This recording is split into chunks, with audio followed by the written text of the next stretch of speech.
Hello, I'm Matt Cuff from thehouse.com, and I'm here with a couple of great guys from Ride Snowboards. We have Jim Lindberg, brand manager. Hi. Hi. How you doing? Good. Good. And then we have Michael Chilton, board engineer. Thank you guys for being here. These guys are here for the Ride Super Clinic that they're conducting, hosting for the regional shops, and they have the time. Well, they've got a lot of time to hang out and talk about stuff.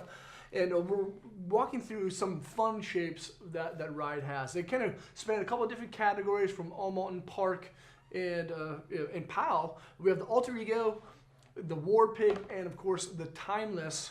Why do you guys do so many fun style shapes? And every single one of these boards is they're fun to ride. Like, why do you focus on so much fun? I think, it breaks up the monotony. It makes it interesting. Mm-hmm. It's more exciting to come out with something that's different and unique than just making the same popsicle stick as everyone else is. So. Yeah.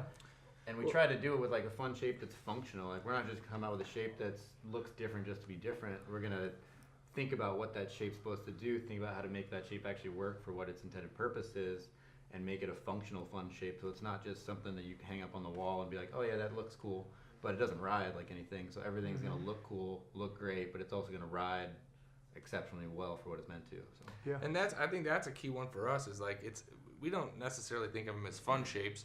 The joke is they're all fun, but that's the term that the industry's adopted, right? So fun shapes, different shapes. Yeah. But for us, this is Michael's chance to do something, to use his degree, use his job, use his knowledge of snowboarding to build something crazy that's different, and kind of throw the standard template out the window and be like, no, what would it ride like if it was this way or that way? And that's the advantage of us having the facilities that we have and the ability with the staff and the prototype facility there in Des Moines, Washington, that we can test this stuff that you can't, you can go out and get a snowboard made real easy. We could start a snowboard company on the phone right here. Yeah.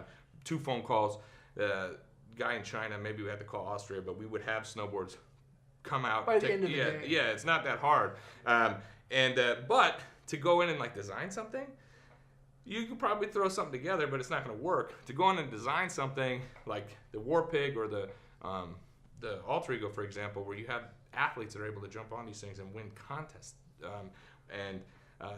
War Pig won 2 Goodwood Awards this year. So you win the Park and All Mountain. Same snowboard. It's not even possible. That never happened before this year.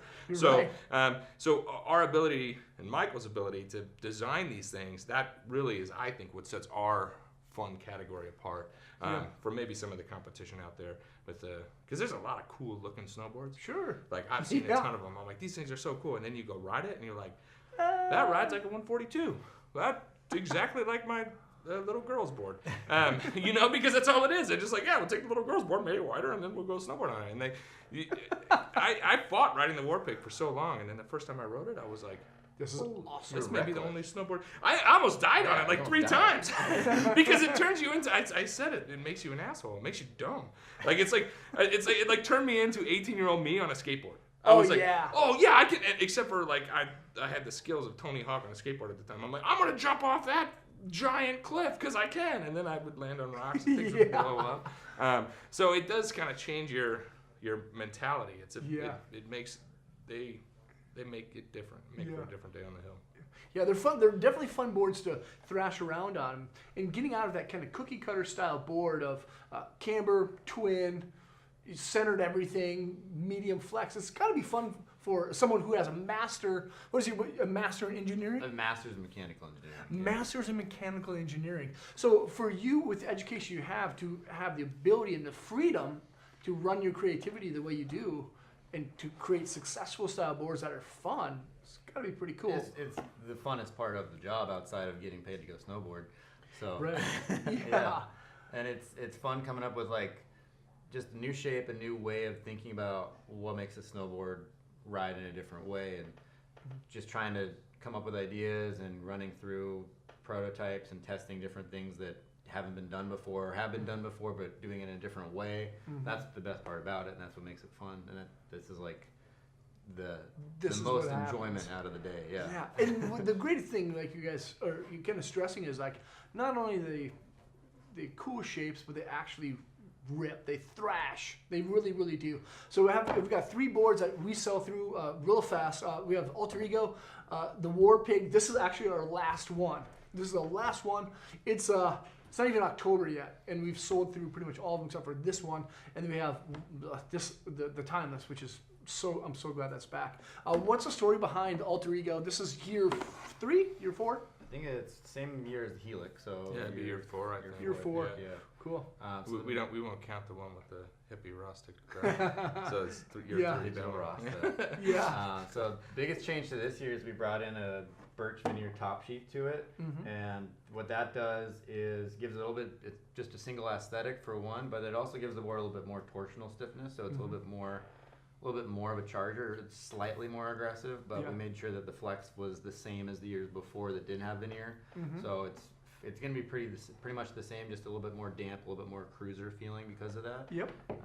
Still has the split tail on here where you get kind of like 2 boards in one, and that's pretty much the main driver of this board. The main design intent is that it's an all-mountain board that has kind of 2 different personalities. So Mm-hmm. you have it clipped up and you have a solid tail back there. You unclip it and you get this swallowtail feeling on demand, and it's really fun because you can just have one board for the morning and one board for the afternoon when you're a little tired and you want to like mellow out and do some like different surfy feel Good turns. call. Yeah. So that's my favorite way to ride it. It's got a hybrid rocker to it, so it's not overly aggressive, but it's still stable and easily to control, and you can ride everywhere without feeling like it's going to get out from underneath you. So Yep. And what a perfect name for it. yeah, You know, Alter Ego just make. Was that you? Who did that? No, I think that was Maeve probably. That was pre my time. I came on about 3 years ago, so I inherited this one. Yeah. So yeah, it's pretty cool. Yep. This is a good one. I'll give you a house exclusive here. We can do a house exclusive. If you're gonna buy this snowboard, if you're thinking about it, Alter Ego, you better buy this one because unofficially we won't be selling a split tail for the following season. I'm not saying we'll never come back to it, but we have a limited SKUs, limited boards that we can make, and we have a real cool idea coming out for 18. 19, whatever the future is, and but this will be the last production model. So there's a lot of people out there that love it. Maybe you got the old one. Grab one of these now. It may be a year or 2 before we revisit the split idea. We got some cool ideas there. Awesome. Yeah. You can't say much more than that. Yeah. You sure? Not silence. It's okay. Well, it does pertain to the next snowboard we're about to look at. We'll just say that. Ooh, we'll just all say right. that. That's we got right. a couple cool ideas. Oh, We learned some stuff. I see. This is the. I'm getting to shut her down from Tanner back there. This is the War Pig. Comes in 3 sizes: small, medium, and large. Yes. extra small, Small, and large. large. You now, Michael. This is you. Yeah. This is you.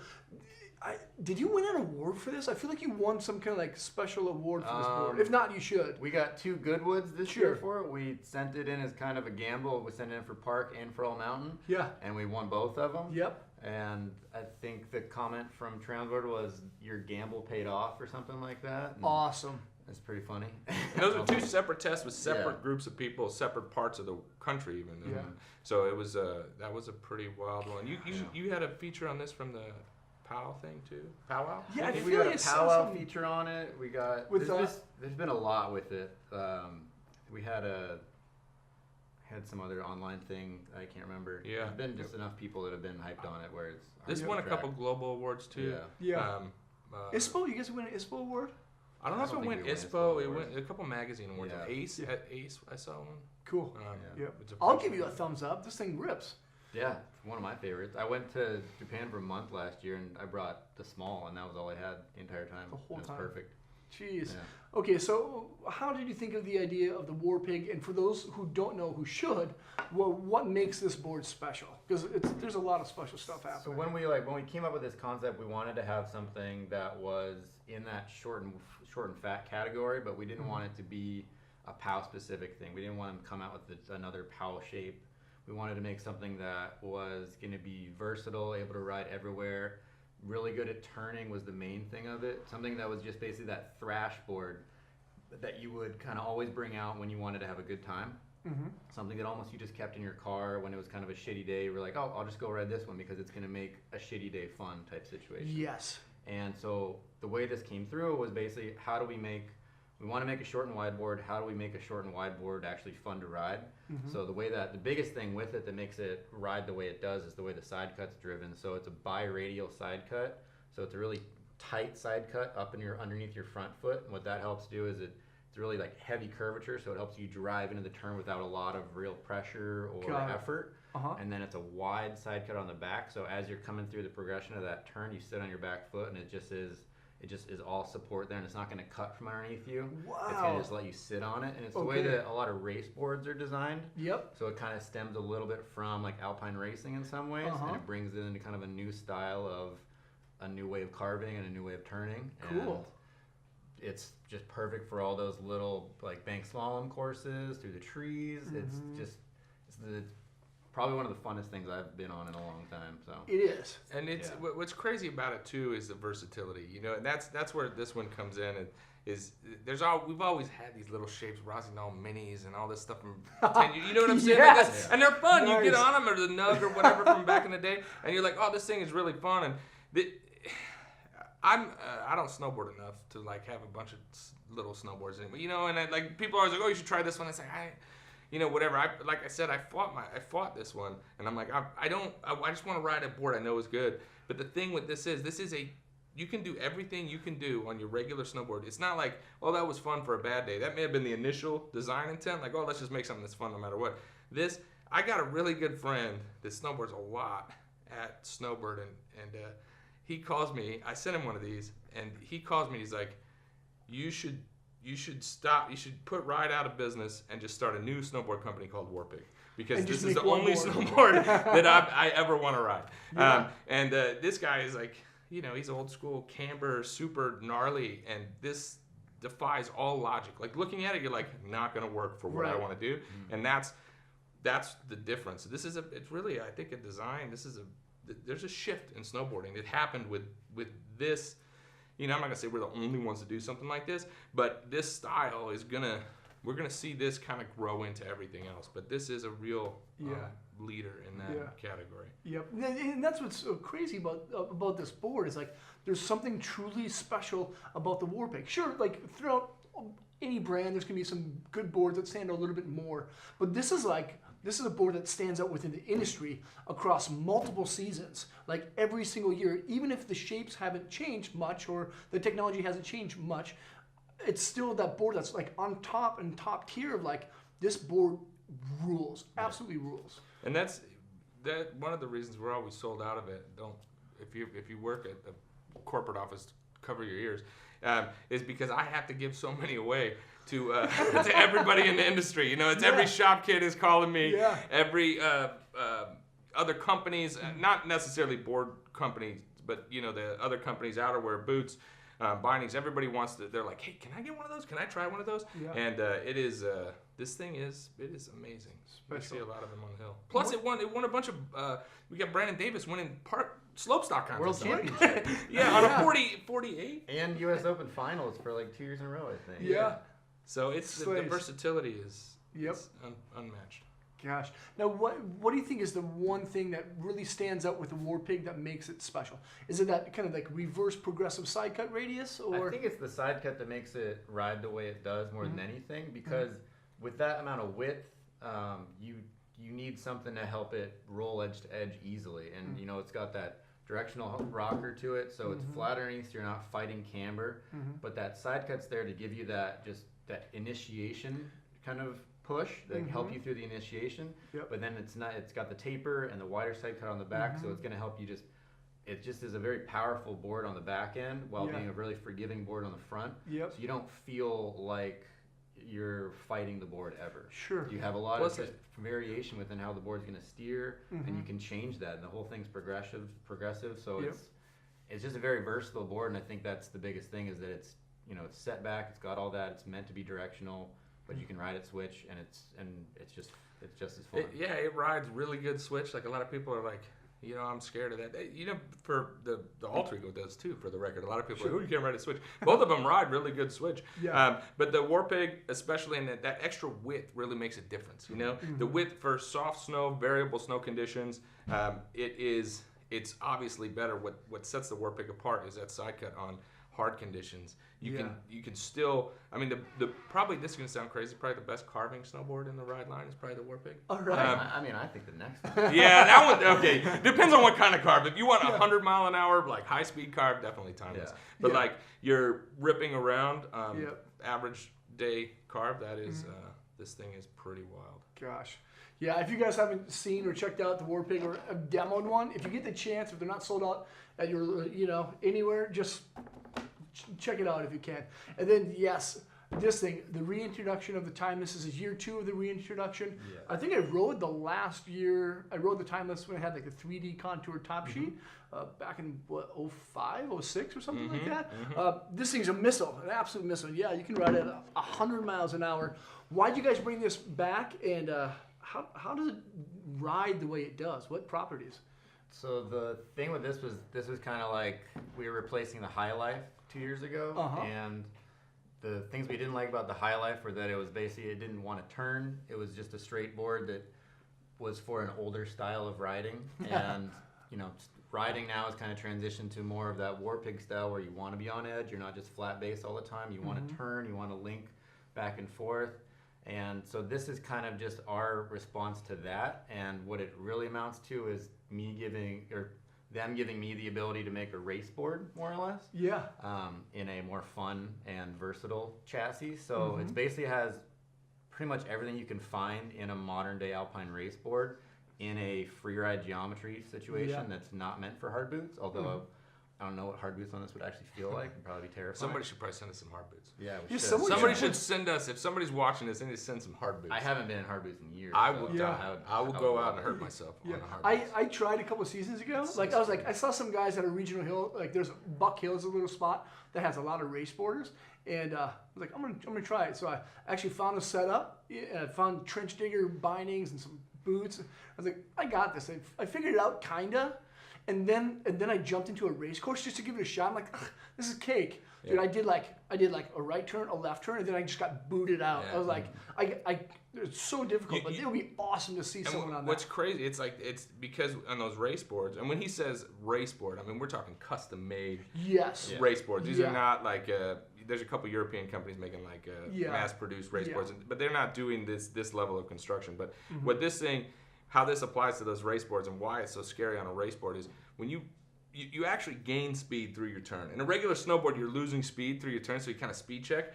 And on this board or a race board, every turn, you come out of the turn going faster. And it gets to a point where you're like, well, I don't even know how to stop this thing. Now I don't know what's going on. And that's where you're jumping out of the course or you're like throwing it sideways. So it's this thing, you will be scared before this thing doesn't want to go. Yeah. I think the whole intent of it was to make a board that wanted to be on edge but didn't have a top speed limit. So to get that purpose, we basically started out by saying, what's the construction going to be? We want it to have metal. We want it to be just that like really powerful, strong, torsionally stiff board, so it'll dampen out all the vibrations, and so it'll hold the edge going Mach 5. And then we kind of had to build a shape around that to allow it to actually be rideable. And that's kind of that's the biggest comment we always get, is that if someone hand flexes this board, it's going to feel like a brick. But the second you ride it and you actually put it on edge, it doesn't feel anything like that. And that's because the side cut and the flex has all been designed to allow the board to actually be able to be ridden, more or less.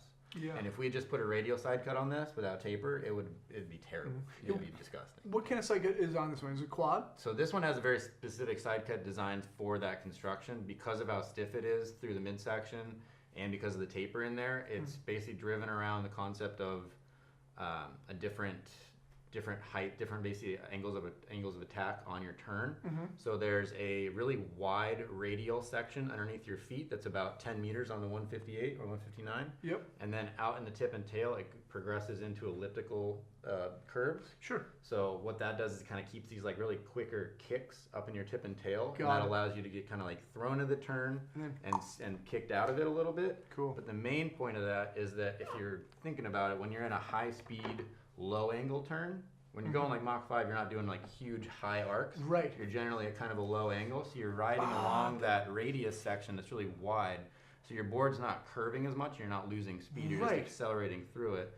And then as you get into a slower speed, high angle turn, you're hitting into those elliptical curves and it's kicking the board itself. So That the board totally makes sense. Yeah, so the board almost wants to turn on its own at those lower speed, high angle turns, so it makes it feel more nimble at a low speed, while still having that really high speed, just stability and acceleration. So that's like the biggest part of it. The metal is probably the craziest part of the whole thing because it's a non-anodized Titanol aluminum. So every like race board, every race ski has Titanol in it. That's just a moniker for this special aluminum alloy that is used in construction for it. We order a sheet that's too wide to be anodized by the supplier. So we had to figure out a way to bond it without anodization, and it's this huge process that is very complicated and very annoying and has gotten me a lot of yelling matches with other people, but we got it to work, and it sticks like nothing else, and it's crazy, and it's almost more durable than our non-metal top sheets in some way.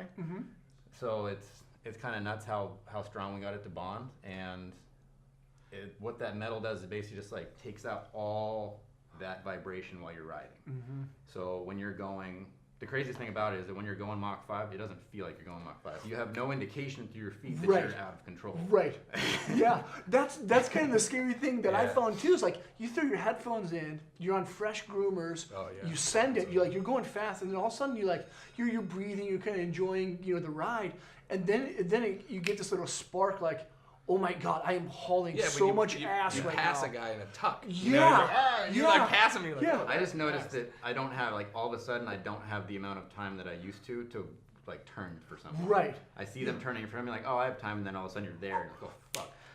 Oh, I got a quick story for you about the one of the last timelesses. In Italy, I'll make it brief. It was in Italy for the Junior World Championships. I was coaching a crew of kids.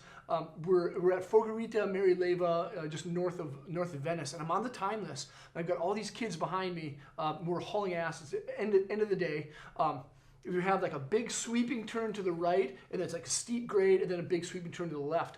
When we make this sweeping turn to the right, it's like a mogul field because it's the end of the day. And I see this guy at the next turn just standing there looking up the downslope. I'm like, okay, there's a guy standing there. And then all of a sudden I hit one of those moguls, and I'm like, oh God, I'm going really fast right now. And when I land, I better land on an edge so I can turn and not smoke this guy. I land, and then I hit another like mogul. And I'm going right for this guy, and I like turn 90 degrees sideways. I put the brakes on, and I smoke him in his boots, and he flies out of his boots like snow all over the place. Gets up and starts yelling at me in Italian, and that was the year that I really rode the timeless a lot, and I thought this is one of the greatest boards ever because you can take it to the max. That was the last board before it was reintroduced now, and it's been engineered even better. That's like so good. And that's kind of the idea behind it. That's why the name came back, because that original timeless was that board that didn't have a top speed. The difference between this timeless and that timeless is this. Even though a lot of people flex it and they get scared, and this board is so much easier to ride than that old timeless, but you still have that same high-end performance out of it. And I sent it to my brother, and he likes a pretty mellow board. He likes GTs normally, And I was like, oh, you should try this. And he rode it all last year. He was like, it's so fun, it's so smooth. Yeah. So the idea with this one is if you like that old timeless, you'll get the same performance out of it. You'll probably get more performance out of this, but you don't have that sketchy like I'm gonna die moments running into Italian guys or the craziness. So this thing is very unique. It's a niche customer for sure. Not everybody wants one, but this it changes kind of your attitude. This makes groomers like probably the most fun thing ever. Like For sure. Mammoth, early morning, it's not even funny. Yeah. I one time, I almost died on this. I straight lined the backside of Mount Rose at a demo one time, and I got to the bottom, and I was like, whoa, that was crazy. And I got to the top, and there was people waiting for me. They were like, what kind of snowboard is that? How did you do that? And I'm like, what did I do? And they're like, you didn't turn at all the whole way down. And I was like, yeah, it kind of felt pretty scary. So, like, this thing is like, it is, yeah, this is fun. Awesome. Well, guys, I really appreciate you guys being here. Yeah. Seriously, Jim, thank you. Definitely. Michael, always a pleasure. If you guys are looking at some fun-shaped boards, Ride has a ton of decks. We got the Timeless, the Warpig, and the Ultra Ego here. Make sure to check them out at thehouse.com. Thanks so much for watching, and remember to subscribe to the channel.